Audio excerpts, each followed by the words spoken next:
Bapak Ibu Saudara yang dikasihi Tuhan, selamat hari Minggu dan selamat datang di Ibadah Raya Paskah CJ Ministry. Kami mengucapkan selamat bergabung bagi Bapak Ibu Saudara yang baru pertama kali mengikuti ibadah kami. Bagi Bapak Ibu Saudara yang tetap setia, tetaplah setia bersama kami. Saya Devi menghimbau agar Bapak Ibu Saudara tetap mematuhi protokol kesehatan agar kita semua tetap sehat. Yang pertama, wajib menggunakan masker bila Bapak Ibu Saudara ingin beraktivitas dan bepergian. Yang kedua, selalu mencuci tangan dan menggunakan hand sanitizer. Yang ketiga, jagalah jarak dengan orang di sekitar Anda 1 hingga 2 meter. Apa yang dimaksud dengan Pentakosta ketiga? 1. Pentakosta ketiga adalah pencurahan Roh Kudus yang dahsyat di zaman ini, melebihi yang terjadi di Azusa Street. 2. Pentakosta ketiga akan mengakibatkan penuaian jiwa yang terbesar dan yang terakhir sebelum Tuhan Yesus datang kembali. 3. Pentakosta ketiga akan membangkitkan generasi Yeremia, yaitu anak-anak muda yang dipenuhi Roh Kudus, cinta mati-matian kepada Tuhan Yesus, tidak kompromi terhadap dosa, dan akan bergerak untuk memenangkan jiwa. 4. Pentakosta ketiga lahir di Indonesia dan akan bergerak ke bangsa-bangsa. Gerakan ini dari timur ke barat dan akan kembali ke Yerusalem. Dan kelima, Pentakosta ketiga akan memberikan kuasa untuk menyelesaikan amanat agung, dan setelah itu Tuhan Yesus datang kembali. Mazmur 91. Dalam lindungan Allah, orang yang duduk dalam lindungannya Maha Tinggi dan bermalam dalam naungannya Maha Kuasa akan berkata kepada Tuhan, tempat perlindunganku dan kubu pertahananku, Allahku yang kupercayai. Sungguh, dialah yang akan melepaskan engkau dari jerat penangkap burung, dari penyakit sampar yang busuk. Dengan kepaknya, ia akan melindungi engkau, di bawah sayapnya engkau akan berlindung. Kesetiaannya ialah perisai dan pagar tembok. Engkau tak usah takut terhadap kedahsyatan malam, terhadap panah yang terbang di waktu siang, terhadap penyakit sampar yang berjalan dalam gelap, terhadap penyakit menular yang mengamuk di waktu petang. Walau 1000 orang rebah di sisimu dan 10.000 rebah di sebelah kananmu, tetapi itu tidak akan menimpamu. Engkau hanya menontonnya dengan matamu sendiri dan melihat pembalasan terhadap orang-orang fasik. Sebab Tuhan ialah tempat perlindunganmu, yang Maha Tinggi telah kau buat tempat perteduhanmu. Malapetaka tidak akan menimpa kamu, dan tulah tidak akan mendekat kepada kemahmu. Sebab malaikat-malaikatnya akan memberitakannya kepadamu, untuk menjaga engkau di segala jalanmu. Mereka akan menatang engkau di atas tangannya, supaya kakimu jangan terantuk pada batu. Singa dan ular tedung akan kau langkahi, engkau akan menginjak anak singa dan ular naga. Sungguh hatinya melekat kepadaku, maka aku akan meluputkannya. Aku akan membentenginya, sebab ia mengenal namaku. Bila ia berseru kepadaku, aku akan menjawab. Aku akan menyertai dia dalam kesesakan. Aku akan meluputkannya dan memuliakannya. Dengan panjang umur akan kukenyangkan dia, dan akan kuperlihatkan kepadanya keselamatan daripadaku. Pada hari ini, sebelum kita mulai ibadah, saya undang kita semua untuk mempersiapkan hati dan pikiran serta Alkitab kita. Mari kita mulai ibadah hari ini dengan doa. Terima kasih Tuhan, kami mengucap syukur kalau hari ini kami boleh ada untuk melakukan ibadah raya Paskah. Tuhan, terima kasih untuk kebangkitan, kalau Tuhan sudah mati di kayu salib dan hari ini kami mau merayakan ibadah Paskah. Berkati acara ini awal, pertengahan hingga akhir. Kami siap untuk memuji dan memuliakan nama Tuhan. Di dalam nama Tuhan Yesus kami berdoa dan mengucap syukur. Amin. Selamat beribadah, Tuhan Yesus memberkati.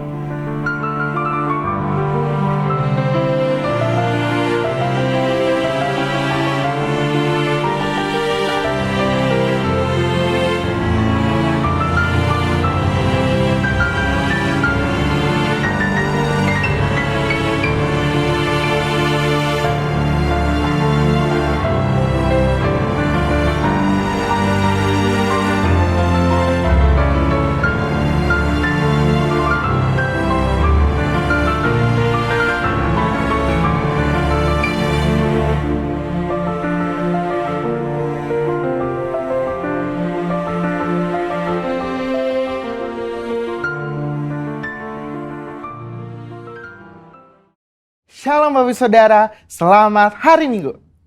Bulan ini kita merayakan Jumat Agung dan Paskah, yaitu kematian dan kebangkitan Yesus. Oleh sebab itu, pada edisi Voice of Pentecost hari ini, kita akan membahas mengenai apakah kebangkitan Yesus hoax.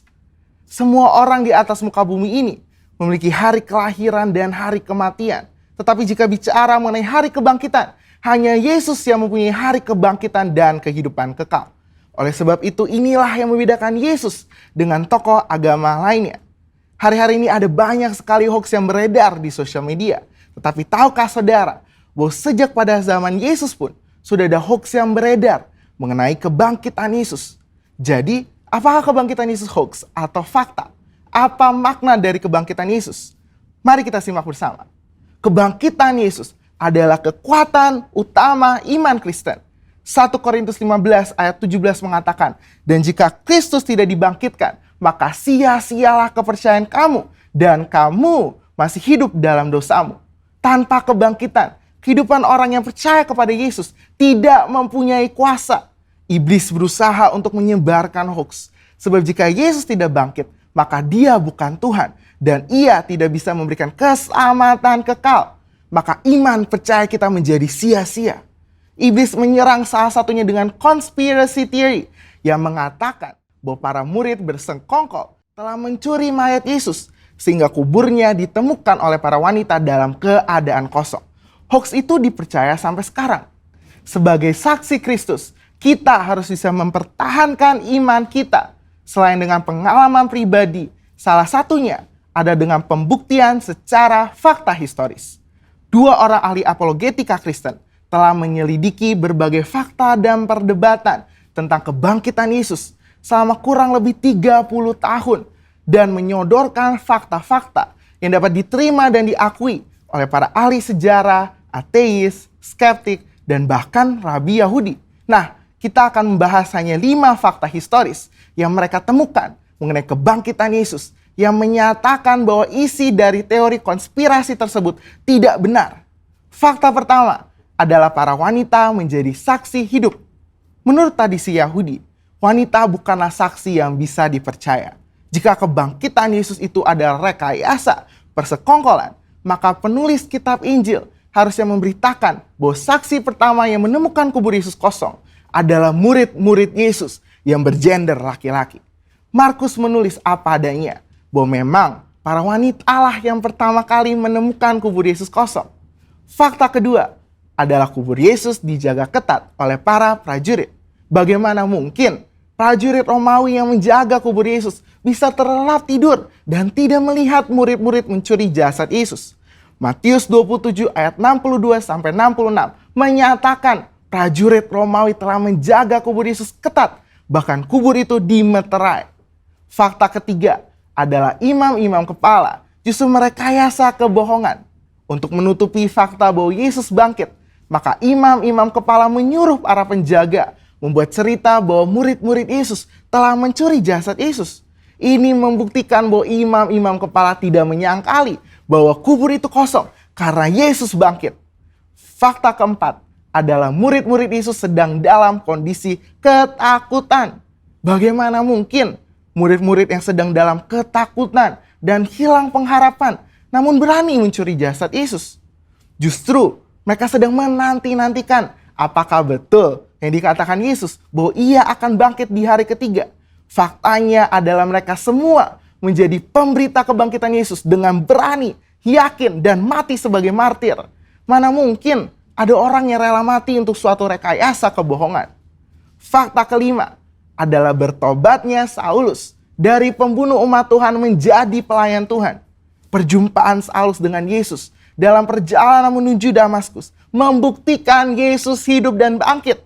Sehingga Saulus yang menganiaya dan membunuh orang Kristen bertobat menjadi Paulus yang rela memberitakan Injil. Sekalipun dianiaya, dipenjara, dan ditindas, akhirnya mati sebagai martir.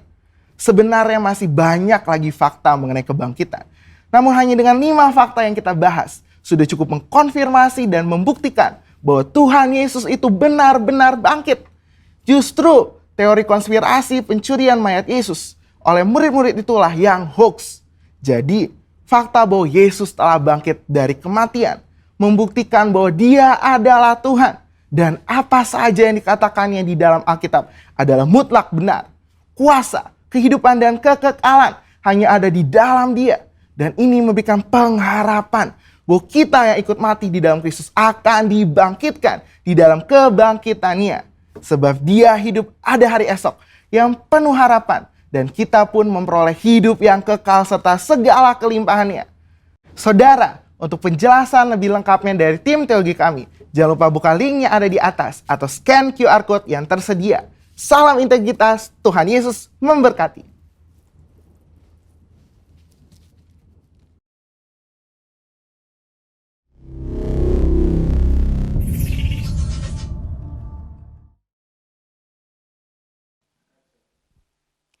Shalom Bapak Ibu Saudara kasih dalam nama Yesus, shalom. Bagaimana kabarnya hari ini? Semua bersuka cita karena Tuhan, amin.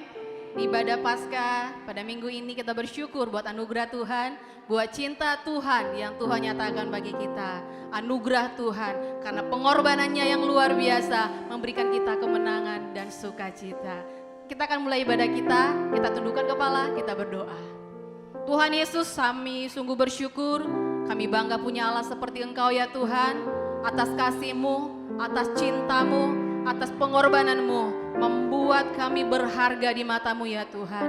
Terima kasih untuk hari ini, kami mau membawa hati kami yang limpah dengan syukur. Kami mau memuji-muji Engkau ya Tuhan, sebab Engkau Raja di atas segala raja, yang layak dipuji dan disembah sampai selama-lamanya. Engkau Allah yang sudah menyucikan kami dengan darah-Mu yang kudus, sehingga kami boleh layak memberi penghormatan yang terbaik kepada-Mu ya Tuhan. Di dalam nama Yesus kami siap menyembah Engkau ya Tuhan. Haleluya. Saat ini Tuhan kami mau bawa persembahan kami, bawa hati kami yang limpah dengan syukur ke tempat kudus-Mu ya Tuhan.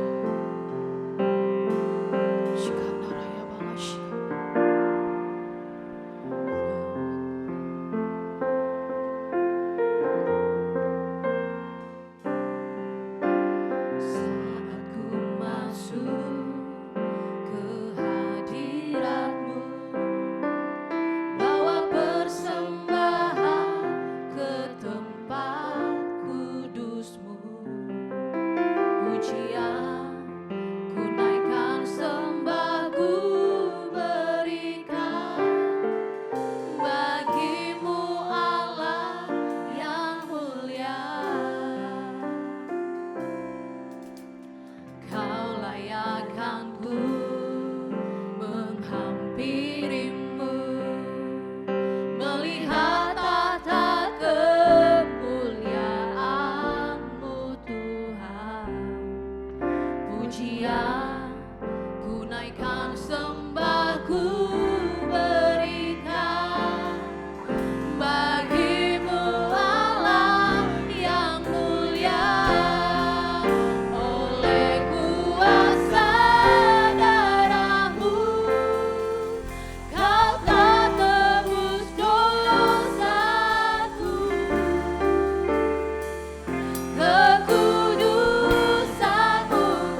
Raraya balaya raraya balaya raraya balaya raraya balaya raraya balaya raraya.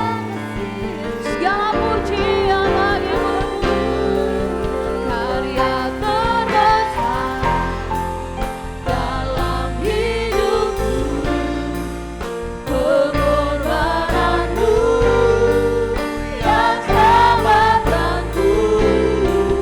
Engkaulah harta yang tak ternilai, yang ku miliki dan ku hargai.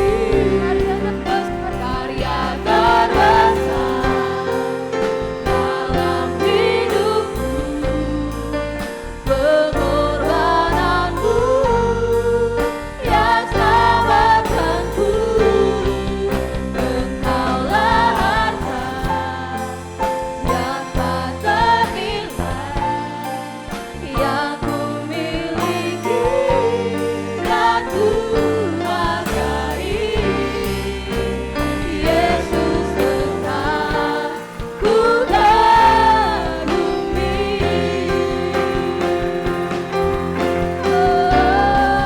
Karya terbesar dalam hidupku, pengorbananku yang selamatkanku. Engkaulah harta yang tak ternilai, yang ku miliki dan ku hargai. Yesus tetap ku kagumi. Yesus tetap ku kagumi. Yesus tetap ku kagumi. Beri tepuk tangan buat Tuhan kita. Haleluya.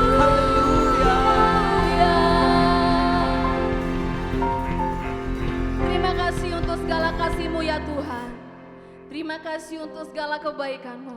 Saat ini kami mau ekspresikan sukacita kami. Kami mau memuji-muji Tuhan, sebab Engkau layak terima pujian. Di dalam nama Yesus, mari yang siap bersukacita buat Tuhan. Sama-sama katakan, amin. Haleluya. Kita tahu Allah kita Allah yang luar biasa, yang rela berkorban buat kita. Amin. Amin. Mari saudaraku, mari bertepuk tangan buat Tuhan kita.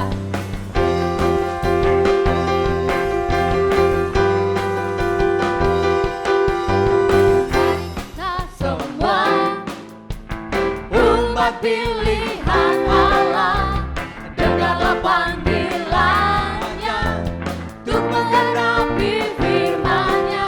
Sekaranglah waktunya ku berdiri bagi bangsa ini. Mari maju umat pemenang. Mari kita semua umat pilihan Allah, dengarlah panggilan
untuk menggenapi firman-Nya. Sekaranglah waktunya untuk berdiri bagi bangsa ini.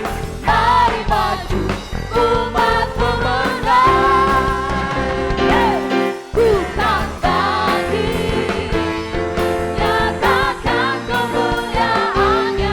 Bukan bangkit, nyatakan kebesaran-Nya. Sampai setiap lutut bertelut, semua lidah mengaku Yesus Kristus dialah Tuhan, Raja segala raja.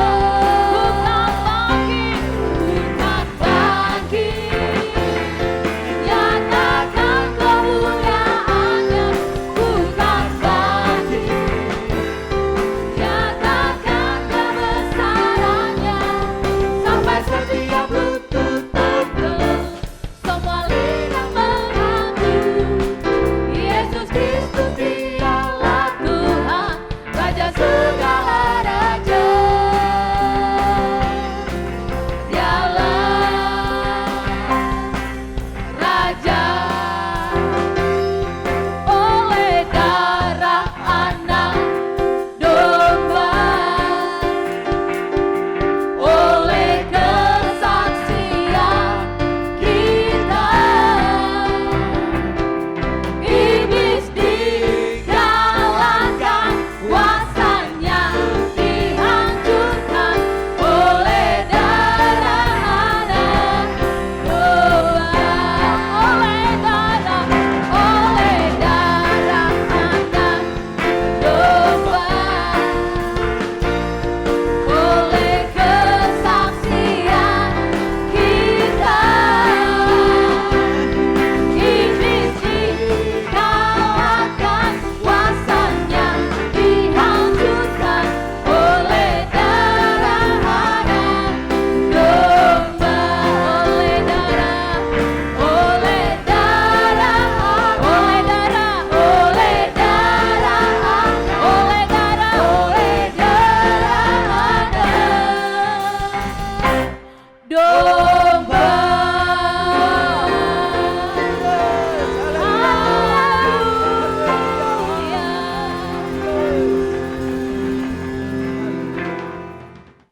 Bapak Ibu Saudara kasih dalam nama Yesus, saatnya kita akan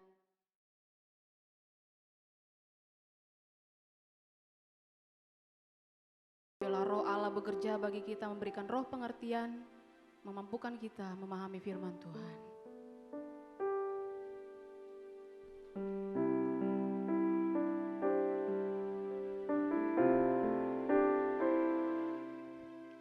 Hidupmu berharga bagi Allah, tiada yang tak berkenan di hadapannya. Dia ciptakan kau seturut gambarnya, sungguh terlalu indah kau bagi Dia. Dia berikan kasih-Nya bagi kita. Dia telah relakan segala-galanya. Dia disalib untuk tebus dosa kita, agar hidupmu sangatlah berharga. Bulu yang terkulai takkan dipatahkannya, Dia akan jadikan indah, sungguh lebih berharga. Sungguh yang telah pudar takkan dipadamkannya, Dia akan jadikan terang untuk kemuliaan-Nya. Hidup kami berharga karena Engkau ya Tuhan. Hidupmu berharga bagi Allah, tiada yang tak berkenan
akan jadikan terang untuk kemuliaan-Nya. Bulu yang terkulai takkan dipatahkannya, Dia akan jadikan indah, sungguh lebih berharga, sungguh yang telah pudar, takkan dipadamkannya. Dia akan jadikan terang untuk kemuliaan-Nya.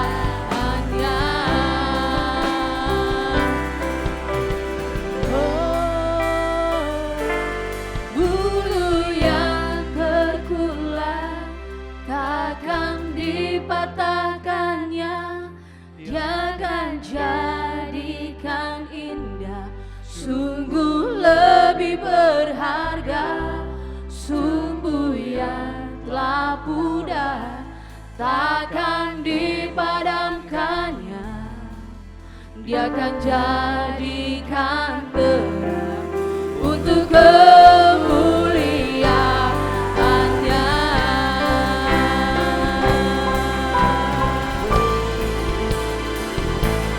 Bulu yang terkulai takkan dipatahkannya, Dia akan jadikan indah, sungguh lebih berharga, sumbu yang telah pudar, takkan dipadamkannya.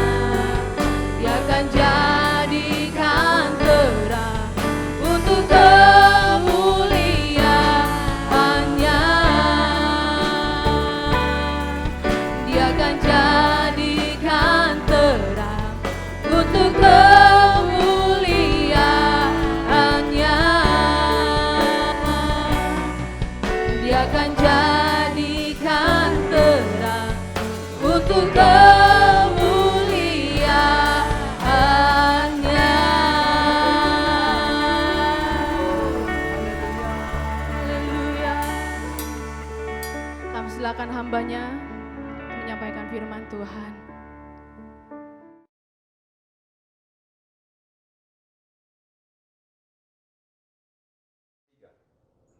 Shalom, Jemaat CK9 di Ambon dan di Jakarta yang dikasihi Tuhan Yesus.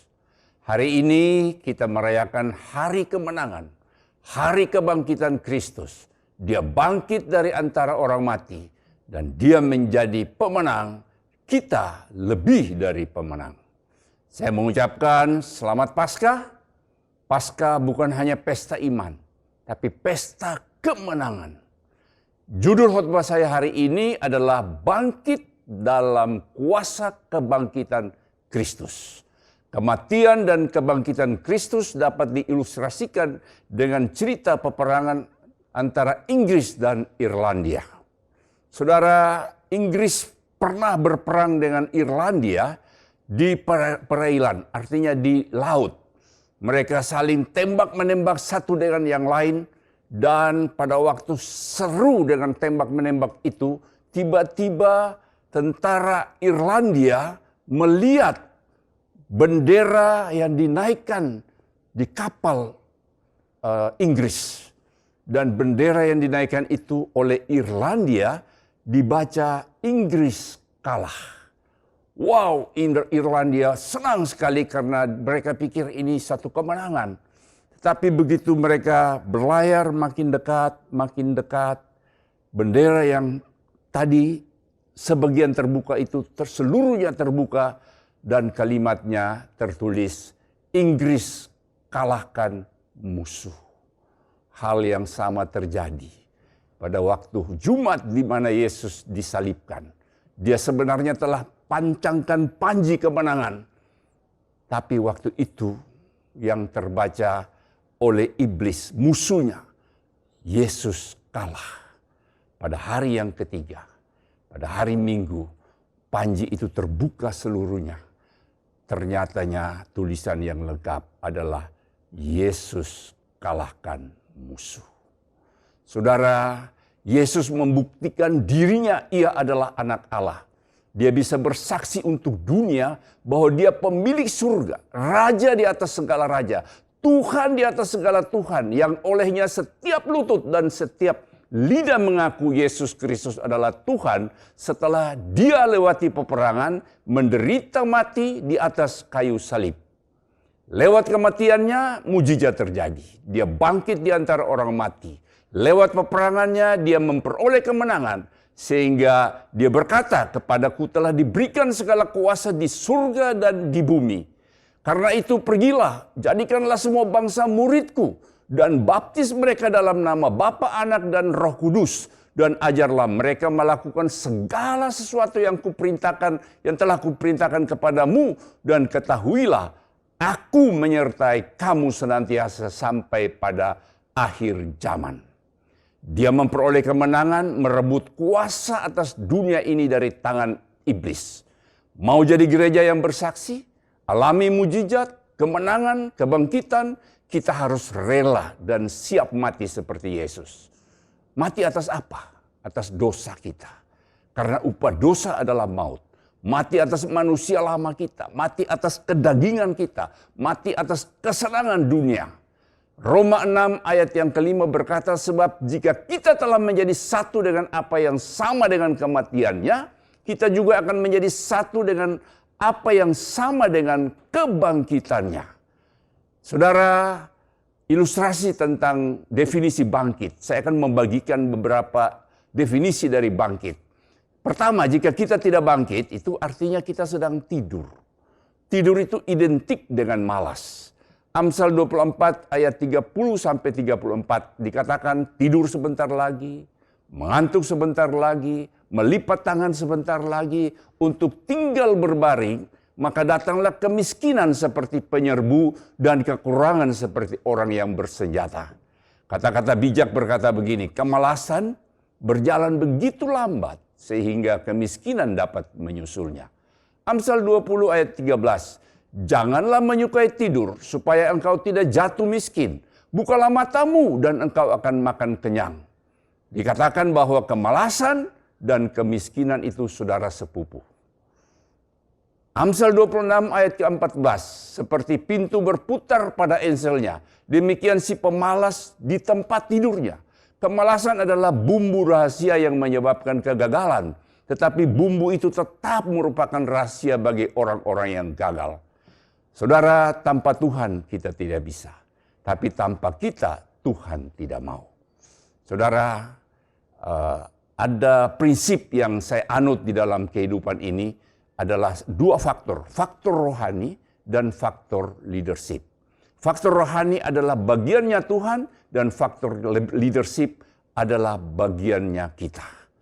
Ada bagian yang harus kita lakukan, baru selebihnya Tuhan menyelesaikan bagian Tuhan.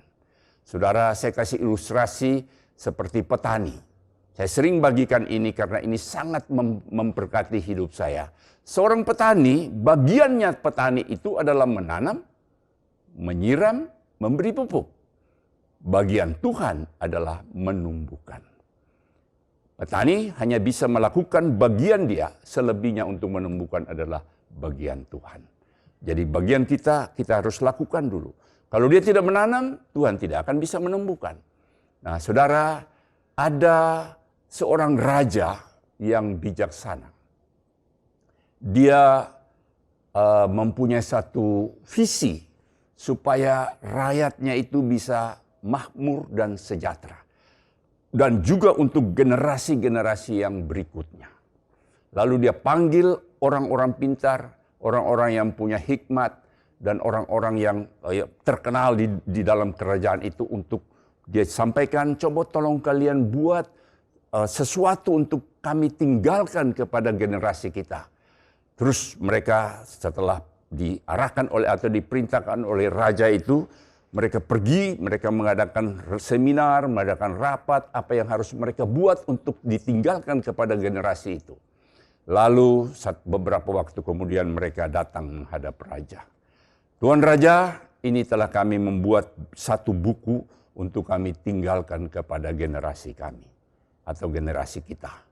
Raja lihat buku, dia bilang, wow, terlalu banyak. Terlalu banyak, rakyat saya tidak akan baca. Terus mereka pergi, mereka datang lagi beberapa waktu bawa 1 bab. Masih terlalu banyak. Beberapa waktu lagi pergi datang bawa 1 halaman. Masih terlalu banyak. Akhirnya tinggal 1 paragraf. Apa yang ditulis di situ? Tidak ada makan siang cuma-cuma. Saudara, artinya kalau kita mau supaya kita bangkit dalam hidup ini, kita harus lakukan bagian kita. Yang kita tidak bisa lakukan itu adalah bagiannya Tuhan.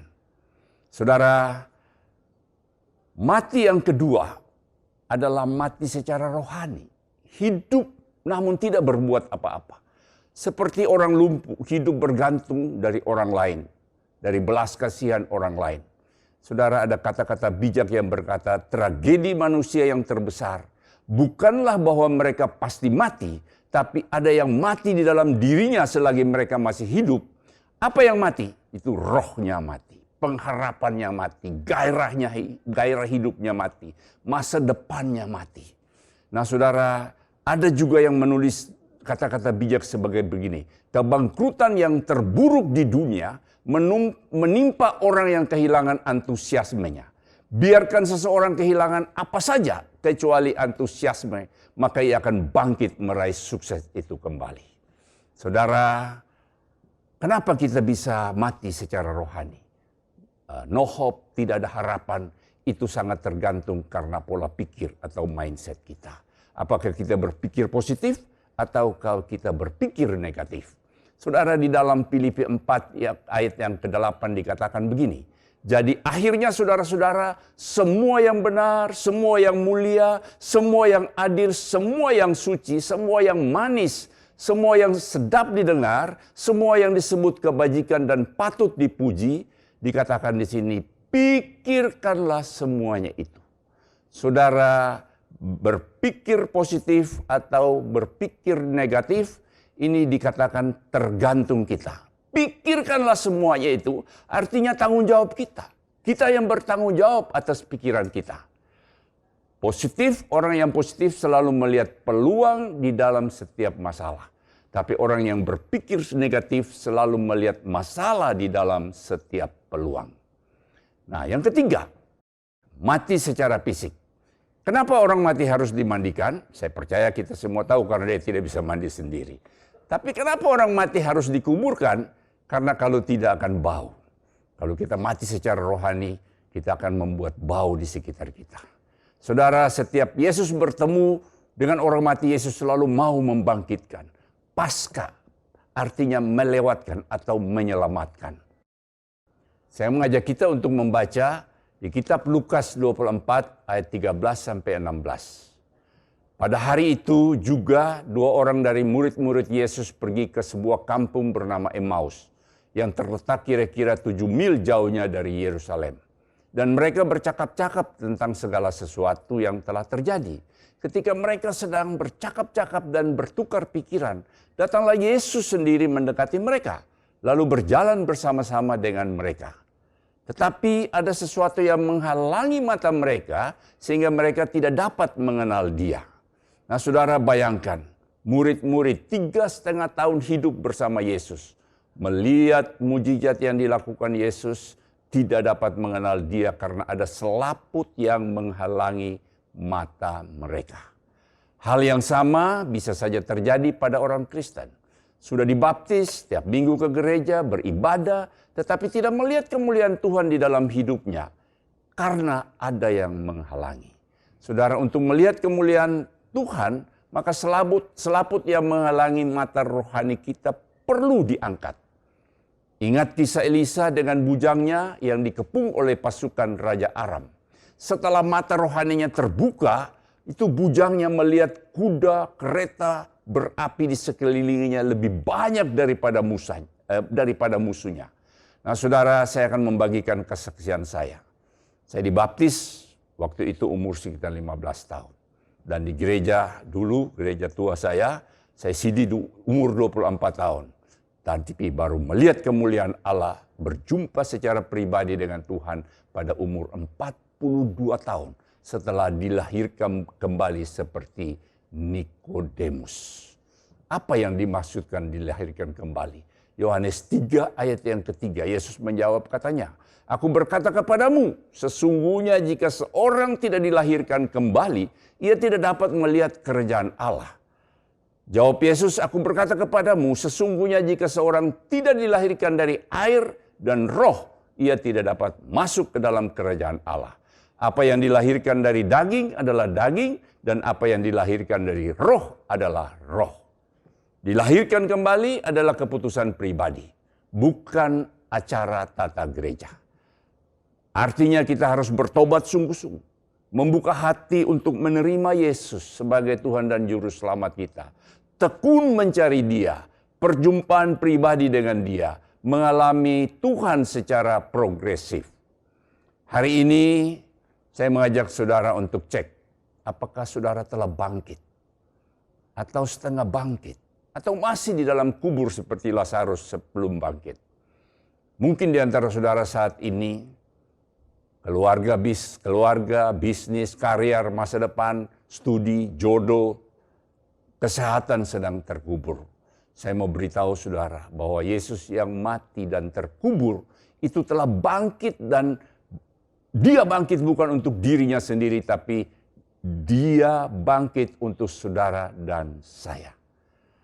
Saudara, saya mengajak saudara hari ini, bangkit dari tidurmu, bangkit dari keputusasaanmu, bangkit dari kelemahanmu, bangkit dari keraguan-raguanmu, bangkit dari kemalasanmu. Ada lagu yang berkata seperti ini. Sebab Dia hidup, ada hari esok. Sebab Dia hidup, ku tak gentar, karena ku tahu Dia pegang hari esok. Hidup jadi berarti sebab Dia hidup. Sebab Dia hidup, ada hari esok. Sebab Dia hidup, ku tak gentar, karena ku tahu Dia pegang hari esok. Hidup jadi berarti sebab Dia hidup.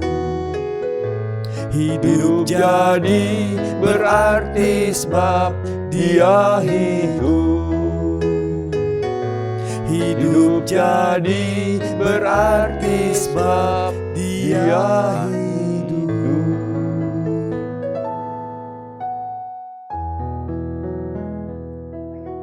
Saudara, saya akan menyampaikan ada 4 langkah untuk kita bisa bangkit dalam kebangkitan Kristus.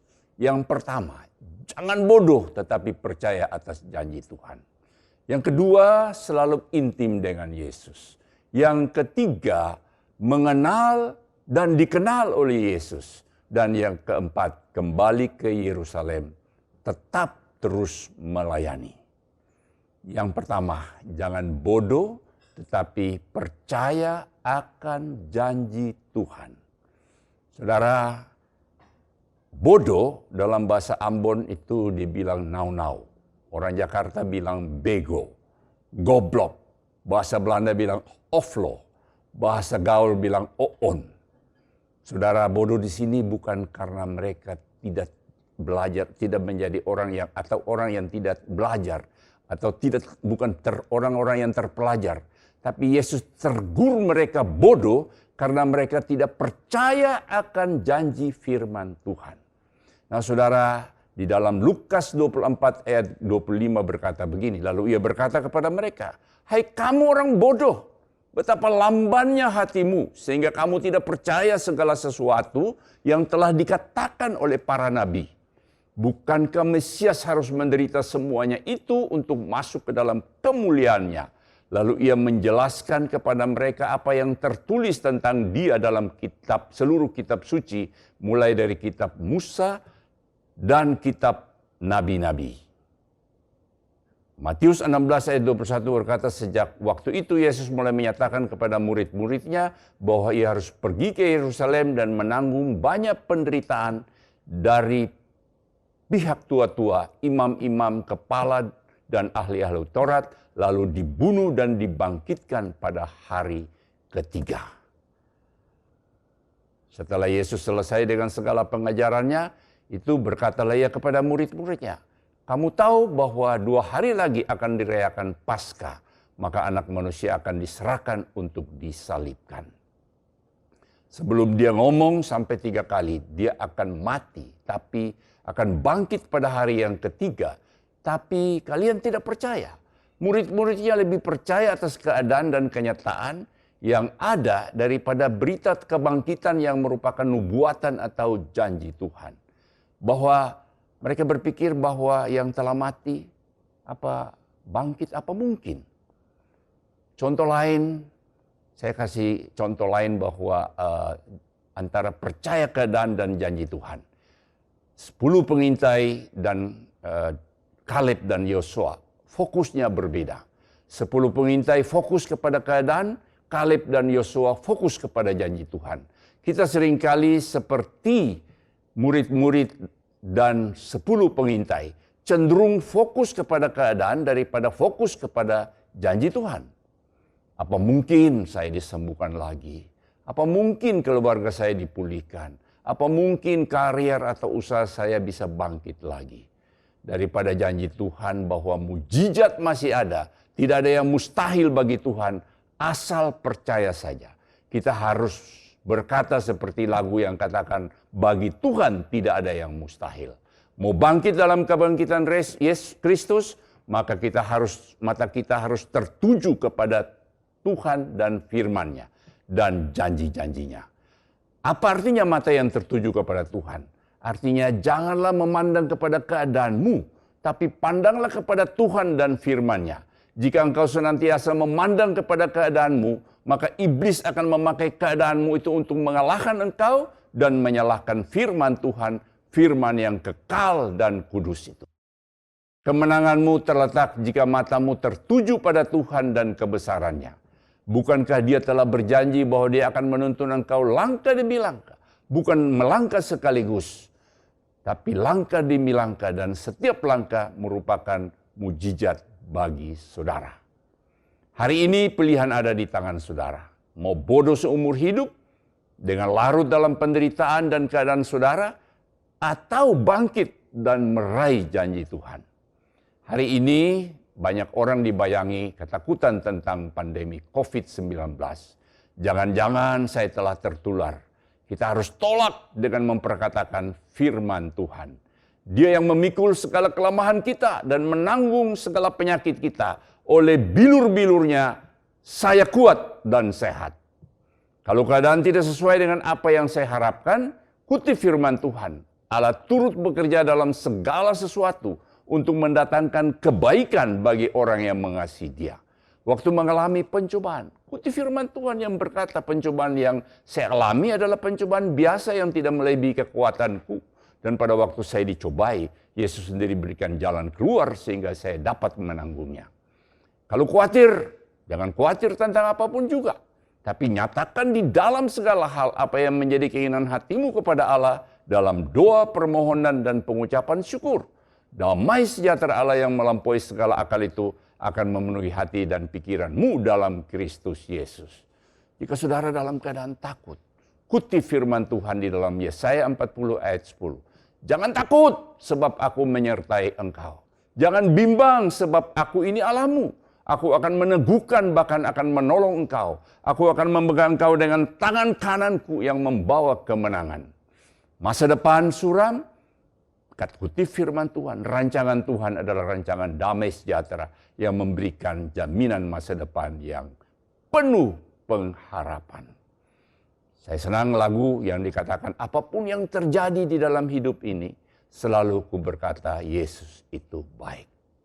Saudara, jika Anda memiliki iman untuk masa depan, otomatis ada kuasa yang besar menyertai Anda saat ini. untuk menempuh perjalanan yang paling sukar, Anda hanya perlu mengambil satu langkah setiap saat, tetapi Anda harus terus melangkah. Sebab ada tertulis, orang benar akan hidup dalam iman. Iman timbul dari pendengaran akan firman Tuhan. Saudara, yang kedua, langkah yang kedua adalah selalu intim dengan Yesus. Hati yang mendesak Tuhan untuk terus selalu bersama kita. Saudara, ayat Lukas 24 ayat 28 sampai 29. Mereka mendekati kampung yang mereka tuju, lalu ia berbuat seolah-olah hendak meneruskan perjalanannya. Tetapi mereka sangat mendesaknya. Katanya, tinggallah bersama-sama dengan kami, sebab hari ini telah menjelang malam dan matahari hampir tenggelam. Lalu masuklah ia untuk tinggal bersama-sama dengan mereka. Kita lihat dari ayat ini, Yesus seolah-olah hendak meneruskan perjalanan. Saudara, kita belajar di sini bahwa Yesus atau dia mau tinggal di dalam kita, sangat tergantung kita. Setelah murid-muridnya mendesak dia akhirnya tinggal bersama-sama mereka. Di dalam Wahyu 3 ayat 20 dikatakan, lihat aku berdiri di muka pintu dan mengetuk. Jikalau ada orang yang mendengar suaraku dan membukakan pintu, aku akan masuk mendapatkannya dan aku akan makan bersama-sama dengan dia dan dia bersama-sama dengan aku. Saudara, makan bersama-sama ini adalah fellowship tingkat tinggi. Katanya kalau mulut terbuka, hati pun terbuka.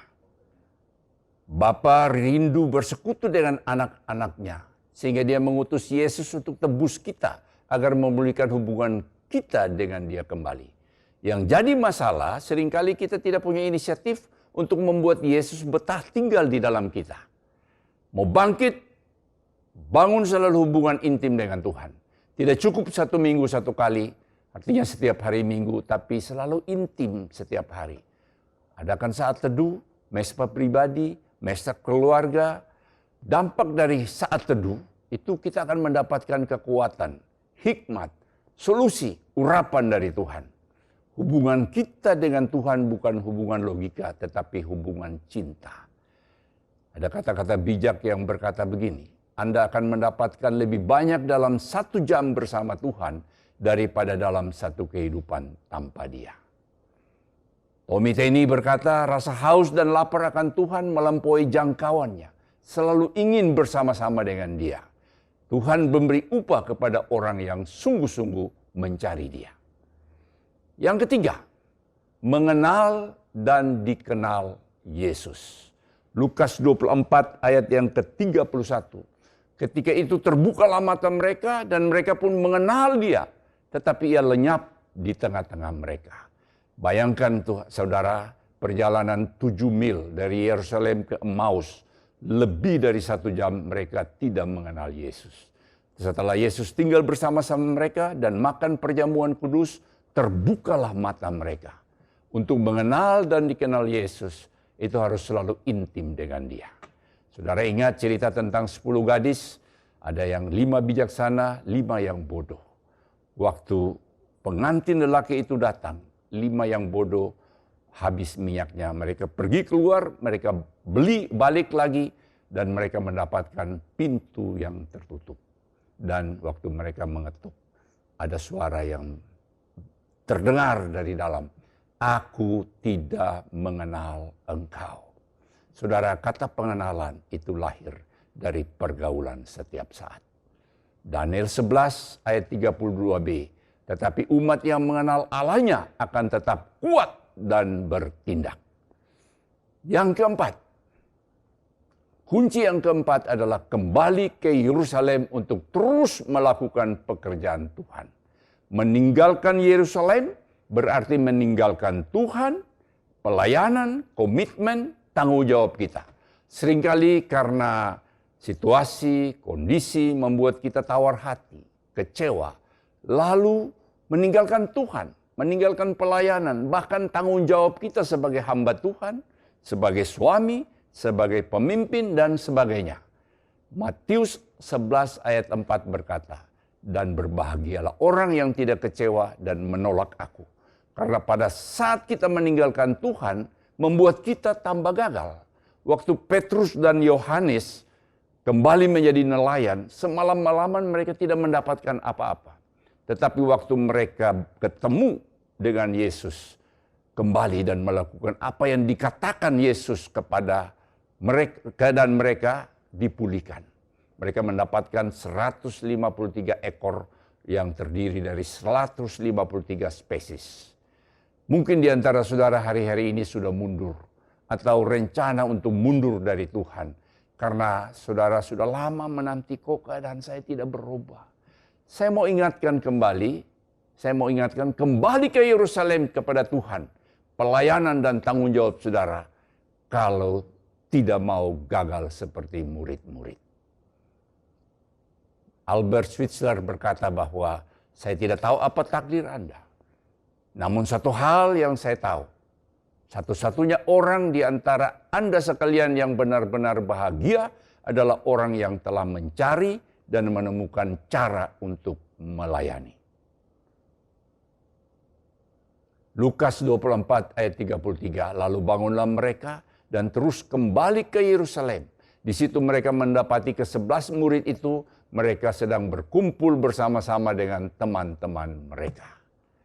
Nah saudara, untuk mengukur apakah kita sudah bangkit atau belum, mari kita lihat teladan murid-murid setelah dibangkitkan dalam kebangkitan Kristus. Ada tanda, ada ciri-ciri dari orang yang telah bangkit. Yang pertama, mata terbuka melihat kemuliaan Allah. Lukas 24 ayat 31, ketika itu terbukalah mata mereka dan mereka mengenal Dia, tetapi Dia lenyap dari tengah-tengah mereka. Saudara, saya mengajak buka mata saudara. Rasakan hadirat Allah di sini. Memang Tuhan tidak berjanji langit tanpa mendung atau laut tanpa gelombang. Tapi Tuhan berjanji di balik mendung, di balik gelombang ada kemuliaan Allah. Tuhan tidak berjanji Goliat tidak ada, tapi di balik Goliat ada kemuliaan Tuhan. Bersama Yesus dalam perahu pun bisa ada badai. Pertanyaannya, apakah perahu itu bisa tenggelam? Yesus berkata, diam dan tenanglah, mujizat terjadi. Wow. Yang kedua, ciri daripada orang yang telah bangkit dalam kebangkitan Kristus adalah hati yang berkobar-kobar, roh yang menyala-nyala. Lukas 24 ayat 32, kata seorang kepada yang lain, bukankah hati kita berkobar-kobar ketika ia berbicara dengan kita di tengah jalan, dan ketika menerangkan kitab suci kepada kita. Nah saudara, orang yang sudah bangkit dalam kebangkitan Kristus, itu mereka mempunyai gairah hidup, mempunyai passion, mempunyai roh yang bernyala-nyala. Salah satu tanda daripada orang yang bergairah, itu mereka selalu merindukan adalah hari kerja, hari Senin, bukan weekend. Orang yang selalu bergairah, kapan saya bisa berkarya, kapan saya bisa mulai melakukan tugas lagi. Mereka selalu gairah menghadapi hari Senin. Nah saudara, yang ketiga, orang tanda atau ciri daripada orang yang telah bangkit adalah pikirannya terbuka. Lukas 24 ayat yang ke-45. Lalu ia membuka pikiran mereka sehingga mereka mengerti kitab suci. Pikiran yang terbuka yang membuat kita waktu membaca Alkitab, membaca firman Tuhan, kita mengerti, kita bergairah, menarik, dan tidak ngantuk. Dan puncak daripada ciri orang yang telah bangkit adalah menjadi saksi Kristus. Saudara, hari ini di mana kita merayakan Paskah, saya mengajak kita, mari kita bangkit dalam kuasa kebangkitan Kristus. Kita harus meraih apa yang telah Tuhan janjikan bagi kita.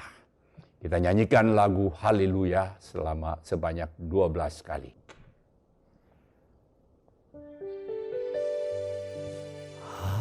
Haleluya, haleluya,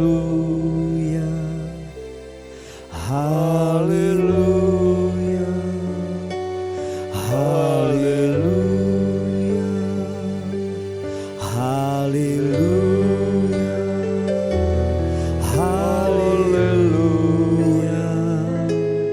haleluya, haleluya, haleluya,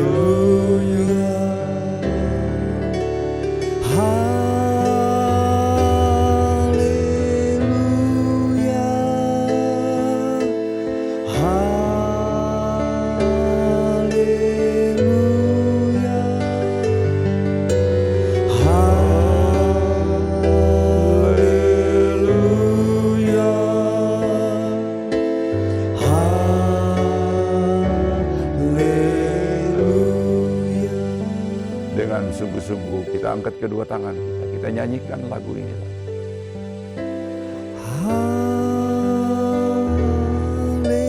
haleluya, haleluya,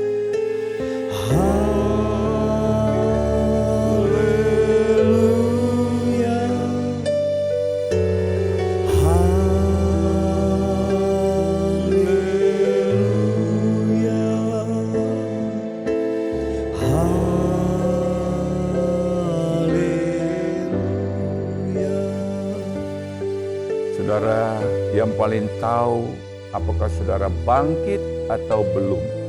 Yang pertama adalah Tuhan. Yang kedua adalah diri saudara sendiri. Saudara bisa pura-pura bangkit.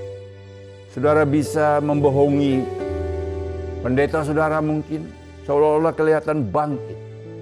Tapi saudara tidak mungkin membohongi diri sendiri, apalagi Tuhan penciptamu. Saya minta kita semua tutup mata.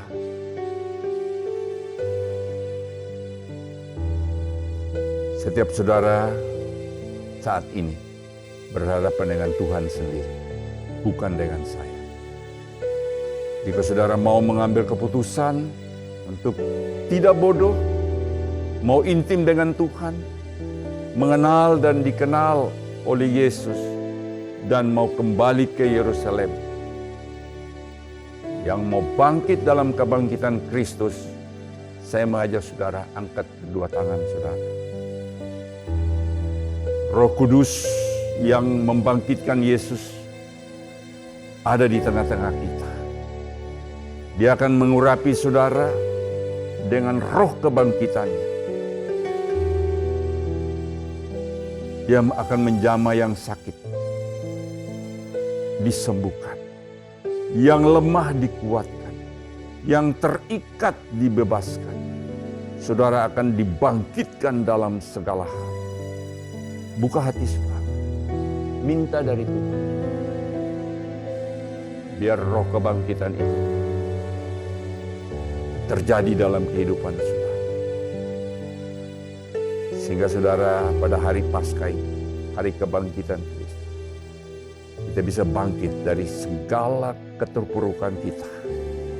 Karena Dia yang telah bangkit. Dia memperoleh kemenangan itu dan kita menjadi lebih dari pemenang. Buka hati saudara. Buka hati saudara. Buka hati saudara. Minta dari Tuhan. Minta dari Yesus sendiri. Biar roh kebangkitan itu menjamah hati saudara saat ini. Bangkit dari kemalasan kita. Bangkit dari keputusasaan kita. Untuk kita meraih apa yang Tuhan sediakan bagi kita. Biar kita memiliki roh yang bernyala-nyala. Untuk tetap bergairah menjalani hidup ini. Dan terlebih lagi menyelesaikan amanat agung. Yang merupakan amanat Tuhan Yesus sendiri. Kau melihat jemaatmu yang telah mengangkat tangan mereka. Kau jamah mereka dimanapun mereka berada. Engkau jamah satu persatu. Yang lemah engkau kuatkan. Yang sakit engkau sembuhkan. Yang letih, lesu, dan berberat engkau berikan kelegaan. Yang terikat engkau bebaskan. Yang putus asa engkau berikan pengharapan-pengharapan yang baru. Untuk mereka bangkit meraih setiap janji-Mu Tuhan pada hari Paskah ini. Oh, terima kasih, terima kasih, terima kasih. Berkati jemaat ini Tuhan. Lewat hari kebangkitan, lewat Paskah ini, mereka hidup berkemenangan, meraih apa yang telah Tuhan sediakan bagi mereka. Terpuji namamu Bapa, di dalam nama Yesus kami berdoa dan mengucap syukur. Haleluya. Amin. Puji Tuhan, mari saudara, kita bersama-sama kita bawa pokok-pokok doa kita masuk dalam doa syafaat. Bapa, di dalam nama Tuhan Yesus Kristus, terima kasih Tuhan untuk kebaikan-Mu pada hari ini ya Bapa. Betapa kami sangat mengucap syukur Tuhan untuk ibadah yang berlangsung pada hari ini. Terima kasih Tuhan, terima kasih. Kemuliaan hanya bagi nama-Mu ya Allahku. Tuhan Yesus, kami mau berdoa Tuhan untuk hamba-Mu Tuhan yang melayani hari ini. Biarlah Tuhan Pak Sony Waplau, Engkau berkati dengan berlimpah-limpah Tuhan. Engkau berkati keluarga, anak istrinya Tuhan, bahkan juga mantu dan cucunya ya Bapa. Engkau urapi Tuhan keluarga ini dengan luar biasa ya Allahku. Engkau Tuhan yang memakai dia, berkati dia Tuhan dalam pelayanannya, berkati juga Tuhan dia dalam pekerjaannya, usahanya, apapun yang dia lakukan semuanya berhasil di dalam nama Tuhan Yesus. Terima kasih juga Tuhan, kami mau berdoa Tuhan untuk imam musik yang hari ini melayani. Biarlah Tuhan Engkau memberkati Tuhan imam musik, WL, dan semua pelayan-pelayan yang sudah melakukan pekerjaannya untuk kemuliaan nama-Mu ya Bapa. Berkati juga Tuhan jemaat yang hadir saat ini Tuhan. Biarlah Tuhan Engkau mengaruniakan setiap mereka Tuhan, kasih karunia-Mu ya Bapa. Engkau urapi Tuhan jemaat-jemaat yang hadir, bahkan mereka juga yang belum sempat hadir saat ini Tuhan. Mereka Tuhan yang sakit Tuhan Engkau sembuhkan, mereka yang memiliki pergumulan hidup Engkau yang menjawabnya ya Bapa. Tuhan Yesus, ini adalah jemaat-jemaat-Mu Tuhan, mereka adalah anak-anak-Mu ya Bapa. Urapi setiap mereka Tuhan, tutup bungkus mereka dengan kasih setia-Mu ya Allahku. Berkati Tuhan dimanapun mereka berada Tuhan. Biarlah Tuhan berkat-Mu berlimpah dalam kehidupan setiap mereka. Kami juga mau berdoa Tuhan untuk bangsa dan negara kami ya Bapa, di mana kami hadir di bangsa Indonesia ini Tuhan.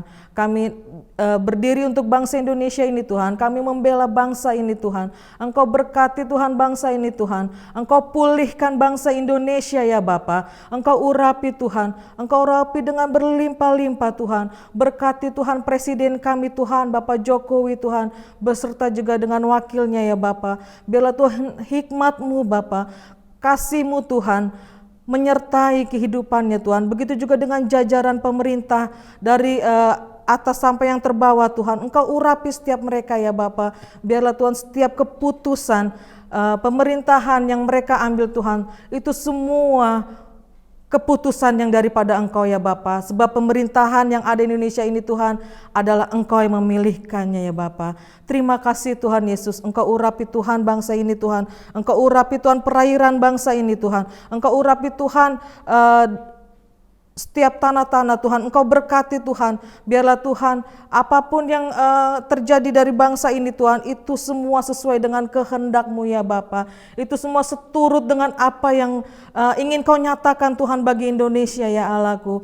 Tuhan Yesus, berkati Tuhan gereja-gereja yang ada di Indonesia Tuhan. Berkati Tuhan dari kota bahkan sampai pelosok Tuhan. Engkau memberkati hamba-hamba Tuhan Yesus. Engkau memberkati hamba-hamba-Mu ya Bapa. Engkau urapi Tuhan. Engkau cukupkan segala sesuatunya ya Bapa. Biarlah Tuhan pada waktu-waktu ini Tuhan, kami tetap bersandar penuh kepada Engkau Tuhan. Apapun yang terjadi di depan kami Tuhan, kami yakin dan percaya Tuhan, Engkau yang punya maksud untuk semuanya itu ya Bapa.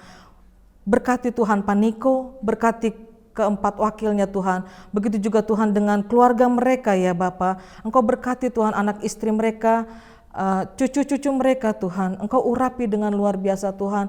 Biarlah Tuhan setiap pelayanan mereka lakukan Tuhan hanya untuk kemuliaan nama-Mu ya Bapa. Begitu juga Tuhan untuk Gembala CK9, Gembala Rayon, Gembala cabang, ranting, dan juga Gembala Kul ya Bapa. Engkau urapi setiap mereka Tuhan. Engkau jamah Tuhan. Engkau urapi, Engkau berkati dengan luar biasa. Tidak ada yang berkekurangan satu pun ya Bapa. Karena kami yakin dan percaya Tuhan, setiap anak-anak-Mu Tuhan yang mengandalkan Engkau pasti berkati dengan berlimpah-limpah ya Bapa. Terima kasih Tuhan Yesus, terima kasih. Kami mengucap syukur Tuhan untuk segala sesuatu yang Kau berikan setiap kami ya Bapa. Kami selalu bersyukur Tuhan. Kami mau berdoa Tuhan untuk CHIJ Ministry ya Bapa. Engkau berkati Tuhan gembalanya Tuhan. Engkau urapi, Engkau pakai dengan luar biasa ya Allahku. Biarlah Tuhan Yesus dari CHIJ Ministry ini Tuhan, banyak jiwa-jiwa dimenangkan ya Allahku. Kami mau melakukannya Tuhan hanya untuk kemuliaan nama-Mu ya Bapa. Biarlah Tuhan, Engkau yang mengurapinya Tuhan. Engkau yang memakai Tuhan kru-kru yang ada di CJ Ministry ini ya Allahku.